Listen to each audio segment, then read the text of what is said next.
হুট করে আসা কল আর প্ল্যান ছাড়া বেরিয়ে গিয়ে দিনটাকে উপভোগ করার মধ্যে যে আনন্দ তা অন্য কিছুতে পাওয়া যায় না। আসসালামু আলাইকুম, হ্যালো সবাইকে। সকালবেলা আমার কাজিন কল দিয়ে বলে শ্রীনগরে আয়, একটু ঘোরাফেরা করি। ঘোরার কথা শুনবো আর বাসায় বসে থাকবো সে বান্দা আমি নই, তাই সাথে সাথেই রেডি হয়ে বের হয়ে গেলাম। যাওয়ার সাথে সাথেই আপু বলল চল নাস্তা করি। পরোটা, ডাল, মুরগির মাংস দিয়ে সকালের খাওয়ার পর্বটা শেষ করি।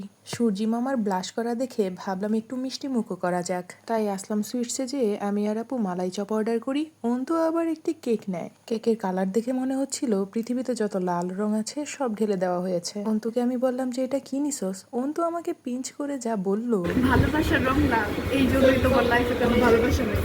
পিঞ্চ শেষে মাথা ঠান্ডা করার জন্য আবার একটা ট্রিটও দিল। এরপর দেখা হয়ে গেল আয়শু বুড়ির সাথে।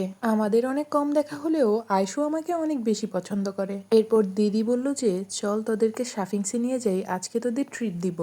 আমরাও লোভ না সামলে দিলাম দৌড়। শাফিংসে পহেলা বৈশাখ উপলক্ষে ভালোই সাজানো হয়েছিল, এখনও তা খোলা হয়নি। খাবার দিতে লেট হচ্ছিল, তাই আয়শু আমাকে গল্প শোনাচ্ছিল। এরপর আয়শু আমাকে আবার ছবি তোলার পোজ শিখালো। আমাদের খুনসুটি চলতে চলতে খাবার এসে পড়েছে। দিদিকে অনেক বেশি ধন্যবাদ আমাদের ট্রিট দেওয়ার জন্য। এরপর সবাই মিলে গল্প করতে করতে খাবার খেয়ে চলে আসি আবার শ্রীনগরে এসে আবার আপু ট্রিট দিল লাচ্ছি। সারাদিন আনলিমিটেড ঘুরে এবং ভরপুর খাওয়া দাওয়া করে চলে আসলাম বাড়ি। এই ছিল আমার আজকের ভিডিও। আবার কোনো নতুন ভিডিওতে দেখা হবে সবার সাথে।